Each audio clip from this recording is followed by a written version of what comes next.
এই দেখো বন্ধুরা, আজকে তোমরা দাদা ভাইয়ের সাথে আজকে আমি গেছি কুমারঘাট, অনেকদিন পরে গেছি। তো কুমারঘাট গেছি কি লিগে দেখো, তোমরা দাদা ভাই গেছে বাইক ধোয়াইতো। বাইকটা এত পরিমাণে মানে ধুলাবালু পড়ছে, যেহেতু এখন ধুলার সময়, তো অনেক ধুলা করে। তো ধুলা করলে তোমরা দাদা ভাই মাথা খারাপ হয়ে যায় যে কোন সময় বাইকটা পরিষ্কার করতো, কোন সময় ধোয়াইতো। তো আমার কইতেছে চলো, তুমি তো কোনোদিন দেখছো না কেমনে বাইক ধোয়, চলো আজকে যাই দেখাইবা। তো আমারও দেখার খুব ইচ্ছা আসলো, এর আগে আমি কোনো সময় দেখছি না। তো দেখার ইচ্ছা যেহেতু এসে দেরি না করছি না, দেরি না করে চটার রেডি হয়েছে, এসে গেছি।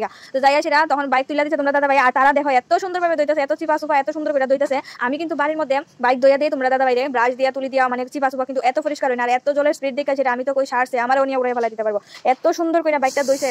তো যাই হোক বন্ধুরা, ভিডিওটা তোমরা দেখতে থাকো, তোমার কাছে খুবই ভালো লাগবে। আর এই বাইকটা তোমরা দাদা ভাইয়ের খুব ফেভারিট। এই বাইকটা নিয়ে আসে একদম মানে বুড়া হইতো চাই কইতাছে, এইটা আমার এখন বাইকটা লইছি, এই বাইকটা আমার যাতে আমি একদম বুড়া অব্দি আমার এই বাইকটাই আমার থাকবো। বাইকটাকে খুব যত্ন করে।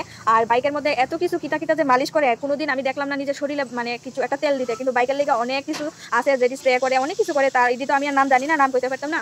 তো অনেক যত্ন করে বাইকের। আর দেখো বাইকটাতে তারা এত সুন্দর করে দইতাছে, মানে কি কইতাম, খুব সুন্দর করে দইতাছে। তো বাইকটা শুধু 70 টাকায় বাইকটা পুরো মানে ওয়াশ করে দিছে। তো তোমরা অনেকেই জানো বাইক ওয়াশ করতে করতে তোমরা অনেকেই করতে পারো। তো যাই হোক, আমার কাছে খুব ভালো লাগছে দেখে। আর আমি তো তোমার সঙ্গে সবকিছু শেয়ার করি, ভাবলাম এটাও তোমার সাথে শেয়ার করি। তো বন্ধুরা তোমরা দেখতে থাকো, আর ভিডিওটা কেমন লাগে অবশ্যই তোমরা কমেন্টে জানাইও।